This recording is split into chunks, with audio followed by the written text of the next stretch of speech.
I might claim you. Put my number in your phone, nickname you.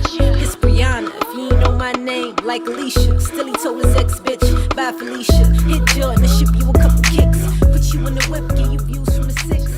Top down in Miami. Happens, and say, like, obviously there's two parts to every story, right? And if they have done something wrong, they run and tell the whole world everything that you done and not say what caused the issue or anything in the first place. I've had this problem like 3 times this year and it drives me crazy.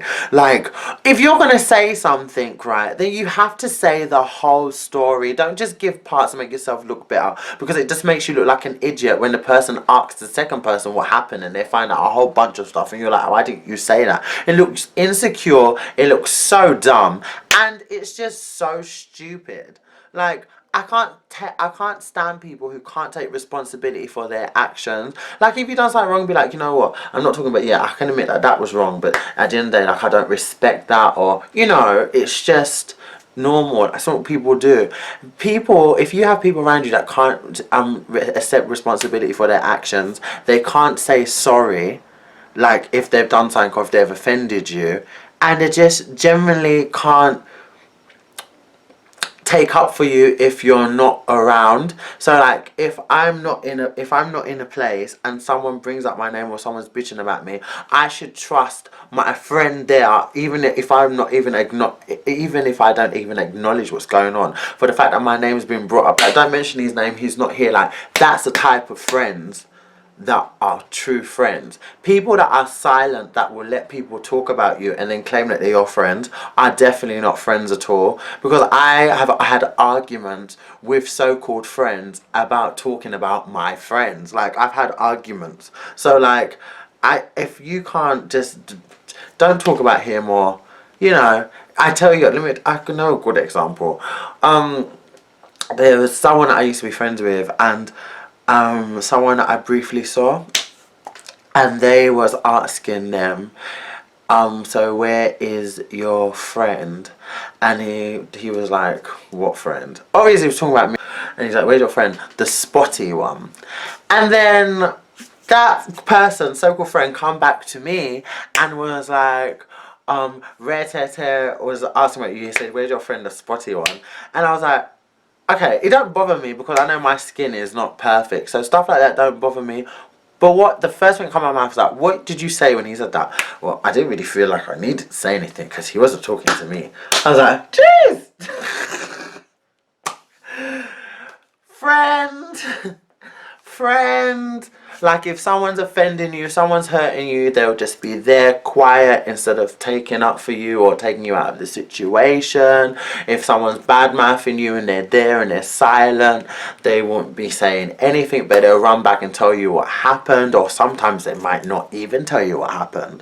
Like, you really need to value you really need to choose your friends wisely, because you can't be putting effort into something and being sincere and being genuine into someone and putting all that love into someone, loyalty, like, into that person, and you are not getting it reciprocated back in any sort of way. Some people can say things and show things in front of your face to make it look like they're a friend, but behind your back, if that friendship doesn't continue and it's only part-time on their basis, then they don't even know how to value friendship in the beginning anyway.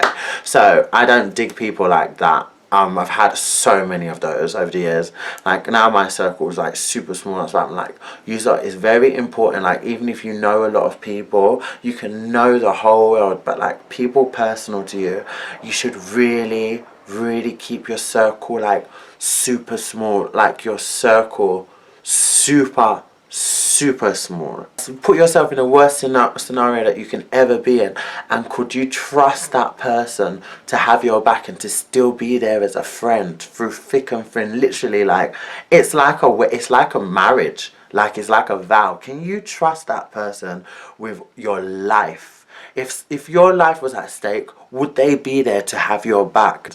And there's people that I don't communicate that often, but I know that, like, God forbid if anything seriously happened to me and I needed a shoulder to cry on or to turn to, which God forbid will never happen. But if I was at that point, I know that they will always be there. See, now I'm that type of friend. Like, I'm down regardless. Like, I'm not here to judge you or criticize you. I'm here to empower, inspire.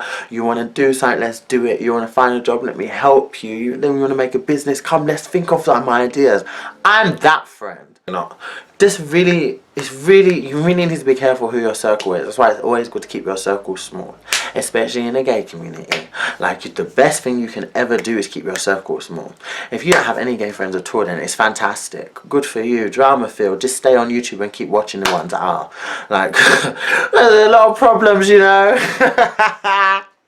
A lot. And then, like, if you have too many girls as friends, oh my god, it can be so annoying as well. You'd always spot someone who's jealous.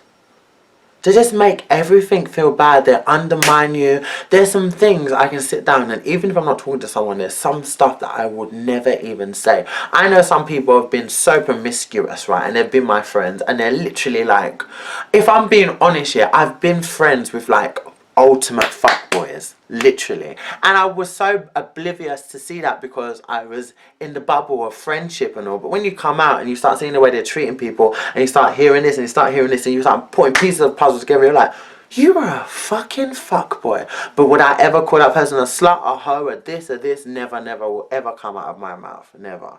Like, I don't like all of that stuff. But like, if you can say that to me as a joke, you're such a slut, you're such a blub, and think it's a joke, I take things like that offensive, to be honest, because it's not a joke. I wouldn't be calling you out, even if I was mad, even if we were not friends ever again. There's certain things that will never come out of my mouth. So if that is coming out of your mouth, then it's just gonna make me think, what do you think of me when you're looking at me in my face? Like, I've had people next to me and they were smiling, everything in your face, like nothing, like blatantly lie, and then bitch behind your back like a vulture. Like, jeez. And you're like, and then you hear it, and then you speak to them, and they're like, and it's like, wow.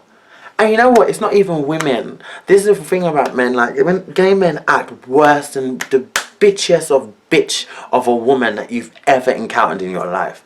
So they want to say that they're men and they want to act like they're men, but in reality, they're like, just keep your circle small, concentrate on you as a priority, family, career, all your goals, and then you've got your tight friend that you know you can rely on.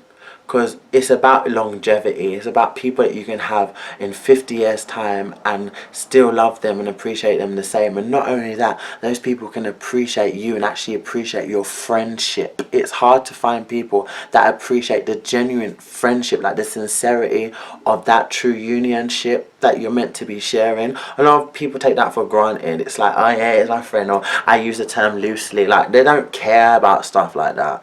Like, sometimes you're just good for now. Sometimes you're just good to be going clubbing with. Sometimes you're just good just to for gossip. Sometimes you're just good for this. Sometimes you're good to make them look good, or maybe because you get attention they want a bit. Like, people seem to always have ulterior motive nowadays. No one seems just genuinely sincere. So it's very hard trying. There's a lot of people that's just like, pfft, I can see them and just like, hi, and that's the only thing that you'd ever hear from me. You'd know anything about me or whatsoever apart from hi. Like, I'd rather talk to someone that I have not spoken to in years and unleash everything than people that I can see constantly, because some people, right, you just cannot trust at all. At all. At all. Some people are just so up themselves and so into their own world and their own bubble of being perfect. Like, if the only flaws they will see is the ones that they'll pick out for their self. Like, besides that, you can't tell them anything, and then, you know, you're just the enemy if you say stuff. Like, that's just a lot of people. Like, a lot of people just can't take responsibility for nothing, and I think that's just the most annoying thing. But yeah, that's friendships and jealousy.